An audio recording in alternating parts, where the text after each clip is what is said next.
Assalamualaikum warahmatullahi wabarakatuh. Waalaikumsalam warahmatullahi wabarakatuh. Halo semuanya, perkenalkan kami dari kelompok Janghead akan mempresentasikan tugas besar kami, proyek kami, membuat aplikasi yang bernama Sistem Informasi Perbankan, spesifiknya Bangkrut.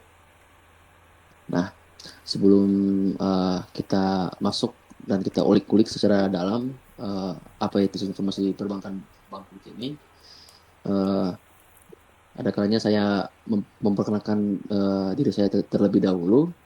Perkenalkan, nama saya Muhammadul Haqi Turwa dengan NPM 233040171. Nah, saya juga tidak sendiri. Di sini saya bersama rekan-rekan saya. Di sini ada Nadil Ikwan Ashiba Waluya dengan NPM 233040039.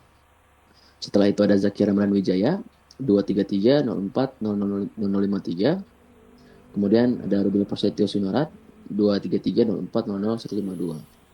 Nah, sebelum kita demonstrasikan aplikasi kami ini, ada kalanya saya ingin memberikan alasan atau disebutnya landasan kenapa aplikasi ini dibuat. Nah, untuk secara singkatnya aplikasi ini tuh bernama Sistem Informasi Perbankan atau Bangkrut. Aplikasi ini bertujuan untuk membantu dalam meningkatkan efektivitas kerja dan mengurangi potensi kesalahan pencatatan. Permasalahan yang dibantu oleh aplikasi ini adalah proses pencatatan data perbankan yang sebelumnya dilakukan secara manual, sehingga berisiko terjadi kesalahan pencatatan, duplikasi data, serta kesulitan dalam pencarian dan pembuatan laporan. Dengan aplikasi ini, sistem dapat mampu mengelola data dan transaksi secara cepat, akurat, dan efisien. Nah, fitur utama dalam aplikasi itu antara lain, satu itu manajemen data nasabah, dua manajemen data teller, tiga manajemen data transaksi, empat pencarian data berdasarkan kata kunci atau searching, lima ekspor laporan data dalam format PDF atau PDF porting. Nah, jenis-jenis pengguna yang dapat menggunakan aplikasi ini adalah admin atau teller, admin dan teller maksudnya. Dan selanjutnya perangkat yang dibutuhkan untuk menggunakan aplikasi ini yaitu bisa memakai laptop maupun PC. Nah, selanjutnya di sini perangkat lunak pendukung. Nah, perangkat lunak pendukung yang digunakan dalam aplikasi ini adalah sistem operasi Windows atau Linux atau macOS bisa. Setelah itu MySQL atau MySQL sebagai database management system, serta aplikasi pembaca PDF untuk PDF portingnya. Selanjutnya struktur menu yang tersedia dalam aplikasi ini meliputi yang pertama itu menu data nasabah digunakan untuk mengelola data nasabah, kemudian menu data teller digunakan untuk mengelola data teller, yang ketiga itu menu data transaksi digunakan untuk mengelola data transaksi, yang keempat itu menu laporan digunakan untuk mengekspor data ke dalam format PDF, yang kelima itu menu logout atau keluar digunakan untuk menutup aplikasi. Nah, cara penggunaan. Nah, sebelum masuk ke cara penggunaan lebih spesifik untuk demonstrasinya, ada kala baiknya eh, rekan saya menjelaskan dulu apa saja yang sudah mereka lakukan, apa saja yang sudah mereka buat dari aplikasi ini. Jadi kita masuk ke dalam pengkodean. Nah, untuk yang pertama mungkin saya kasih kesempatan, saya berikan untuk saudara Pras, Rudol Prasetyo, dipersilahkan untuk menjelaskan kode yang sudah dibuat. Oke, baik. Terima kasih untuk Ketua Kelompok. Di sini saya akan menjelaskan terkait model dan database connectivity. Uh, dalam perancangan struktur data di bagian model, contohnya seperti di dalam file entitas.java, saya mengimplementasikan static inner classes untuk mengelompokkan entitas nasabah, teller, dan transaksi. Setiap kelas di sini menggunakan prinsip encapsulation dengan atribut private yang hanya bisa diakses melalui getter dan setter. Hal ini penting untuk menjaga validitas data di tingkat objek. Kemudian di file konektivitas underscore db.java. Untuk di file ini saya menangani konektivitas database menggunakan JDBC atau biasa disebut Java Database Connectivity. Kami menyertakan mekanisme exception handling yang komprehensif. Jika terjadi kegagalan pada driver atau database server, Sistem akan memberikan pesan peringatan yang spesifik melalui Z option pen, sehingga memudahkan dalam proses pemeliharaan sistem. Mungkin segitu yang dapat saya jelaskan. Saya kembalikan lagi ke ketua kelompok.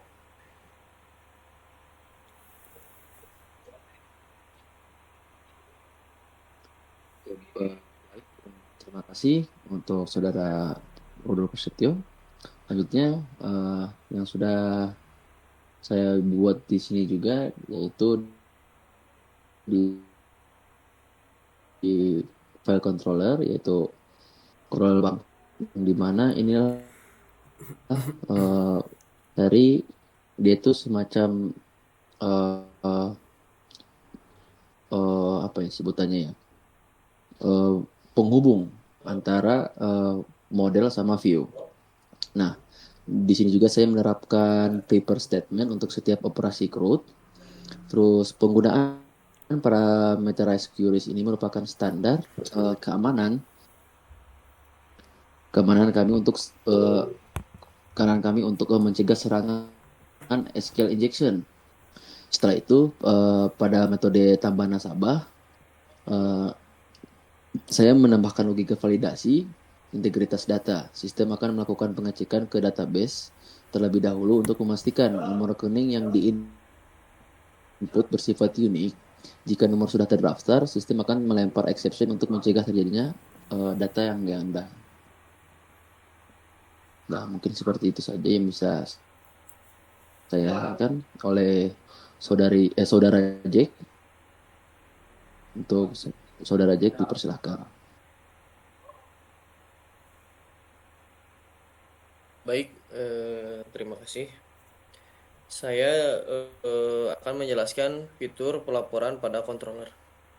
Kami menambahkan fungsi ekspor PDF menggunakan library eksternal iText. Fungsi ini bekerja dengan cara mengekstraksi data secara dinamis dari komponen JTable. Kami melakukan peformatan dokumen secara teknis, mulai dari pengaturan header table, perataan teks, hingga pemberian zebra striping, warna pada baris tabel untuk meningkatkan keterbacaan laporan. File PDF yang dihasilkan akan tersimpan secara otomatis pada direktori default pengguna menggunakan fungsi sistem properti Java. Mungkin hanya itu yang akan saya jelaskan. Saya kembalikan kembali kepada ketua kelompok.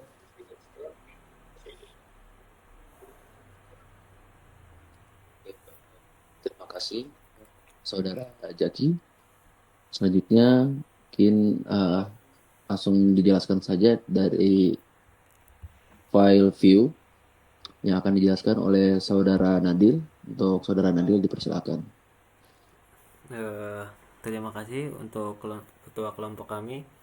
Jadi untuk penjelasan view ini kami itu menggunakan komponen Java Swing ya dengan susunan JTab pen untuk mengorganisir fungsionalitas aplikasi agar si aplikasinya itu lebih user friendly. Jadi fokus utama saya di sini adalah ke client side validation ya. Jadi sebelum data diproses oleh controller nih, si saya tuh menggunakan regular expression untuk memvalidasi input pengguna. Jadi sebagai contoh, kolom nama hanya menerima karakter, huruf, dan spasi. Sementara nomor rekening wajib berupa angka dengan panjang minimal 10 digit. Jadi kalau angka rekening kurang dari 10 digit itu tidak bisa. Dan validasi ini tuh memastikan bahwa hanya data yang valid secara format yang akan masuk ke tahap pemrosesan database. Jadi kayak tadi misal nomor rekening kurang dari 10 digit, jadi tidak akan divalidasi. Mungkin segitu ketua kelompok dari saya. Oke, baik, terima kasih dari saudara Nadil yang sudah menjelaskan. Nah, langsung saja mungkin kita mendemokan hasil aplikasi kami yang sudah kami buat. Di sini langsung saja kita bisa lihat untuk mendemonya itu. Di sini awalnya ada 3 aktor, data nasabah, data dan transaksi. Nah, karena di sini ada validasi yang tadi minimal 10 digit, maka uh, data nomor rekening ini tuh bersifat unik, harus berisikan angka, tidak boleh string atau kata kalimat. Seperti contoh buat saya buat kayak gini, ini enggak sampai 10, dan nama juga sembarang aja, tahu. Nah, ini validasinya sudah masuk juga, dan ketika kalau saya masukin, ya harus berupa angka. Jadi harus angka dengan sampai 10.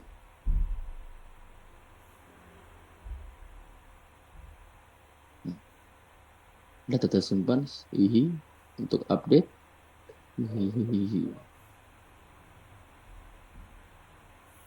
Nah, dia sudah berjalan.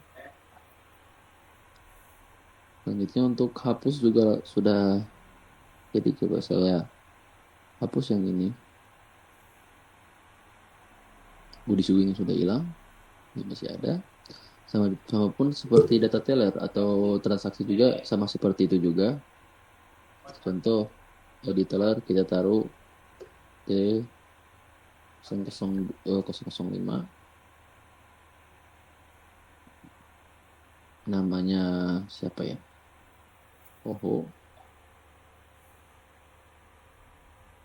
Shiftnya mungkin bisa full time aja. Full time. Setelah itu kita simpan.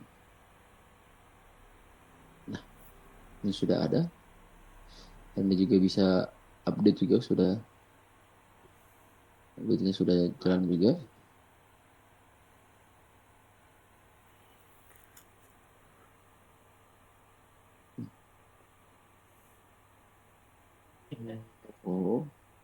Atau apa ya?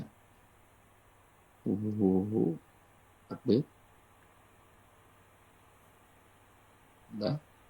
Dan hapus pun sudah dijalankan juga. Masukkan ke bagian transaksi. ID transaksi bisa seperti kayak biasa dipakai tadi, cuman saya ingin ngasih juga untuk searching. Dia langsung ada dengan manggil namanya aja. Kayak contoh kita taruh di sini, cari. Ada banyak di sini ya. Terus echo, sudah langsung ada echo show. Oke. Selanjutnya untuk PDF portingnya, dia langsung kesimpan ke file downloads dengan nama data nasabah. Jangan ini, coba kita ke transaksi aja. Transaksi seperti PDF, ada transaksi bank.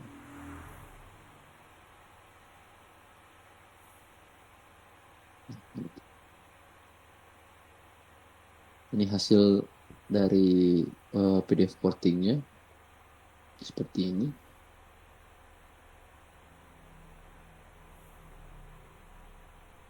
Nah, untuk file yang tadi, menu yang sudah ada juga yang disebutkan udah 4. Nah, sisanya terakhir untuk fitur closing atau tutup ya tinggal di close atau di logout. Nah, sudah. Mungkin itu saja yang bisa saya mendemonstrasikan. Mungkin ada tambahan atau keluh kesah dari teman-teman saya, dari rekan saya juga. Nah, bila ada saya persilahkan.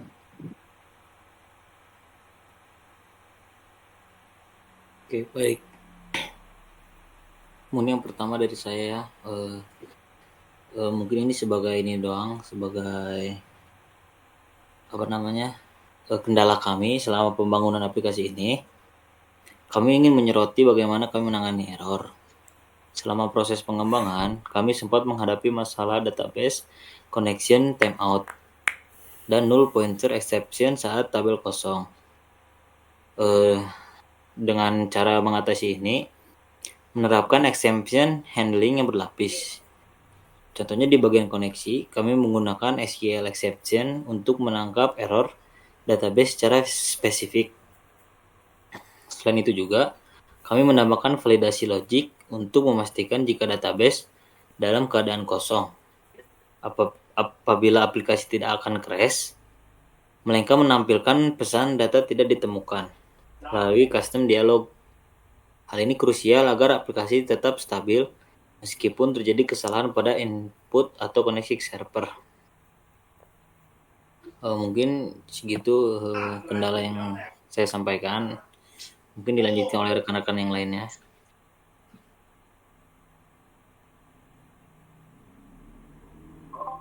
Baik, sebelumnya izin Akang Teteh asisten laboratorium dan Bapak Ibu dosen pengampu. Di sini saya akan menambahkan sedikit detail mengenai integrasi library iText yang kami gunakan untuk PDF. Tantangan teknis yang kami hadapi adalah pengatur layouting secara programatis lewat kode. Kami menambahkan logika untuk mengatur margin kertas, ukuran font, dan penomoran halaman otomatis. Selain iText, kami juga mengkonfigurasi library driver JDBC secara manual agar kompatibel dengan versi MySQL yang kami gunakan. Pengetahuan tentang manajemen library eksternal ini sangat membantu kami memahami bagaimana Java berinteraksi dengan komponen pihak ketiga untuk memperluas fungsionalitas standar Swing. Nah, cukup saja yang saya tambahkan, hanya sedikit. Saya kembalikan kembali kepada rekan saya. Terima kasih.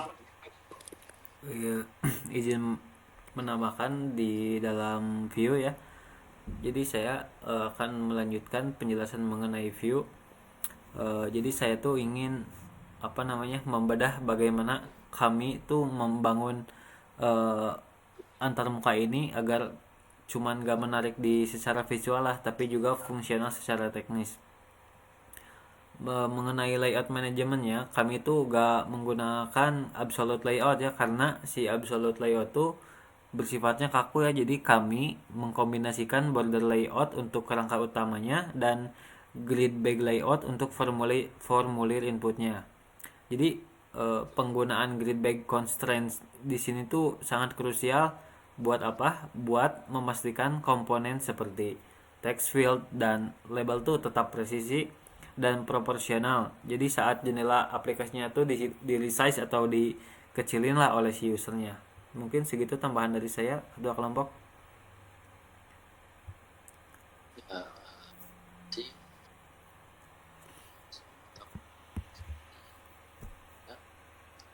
Ya, dari saya mah tidak banyak.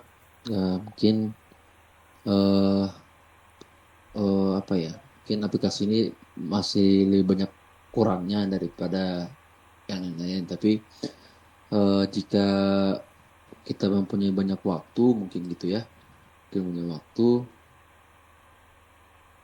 saya sangat ingin menambahkan dua fitur. Yang dua fitur utama dalam aplikasi ini tuh ya bisa menyempurnakan lah sistem bangkrut ya kami ini. Nah, yang pertama itu sistem multi user leveling atau RPC. Hanya itu kami berencana menambahkan fitur login menggunakan enkripsi bcrypt. Nah, untuk membedakan hak akses antara teller dan manajer. Nah, yang kedua, integrasi dashboard statistik menggunakan library GFreeChart. Dengan begitu, manajemen bank bisa melihat grafik pertumbuhan nasabah atau volume transaksi harian secara visual, bukan hanya sekedar tabel data. Penambahan ini akan membuat bank root ini menjadi solusi perbankan yang benar-benar end-to-end. Ya, mungkin begitu saja hasil presentasi kami. Bila ada salah kata, mohon dimaafkan karena kami juga laki-laki, yang benar itu cuma perempuan. Bila taufiq wal hidayah, wassalamualaikum warahmatullahi wabarakatuh.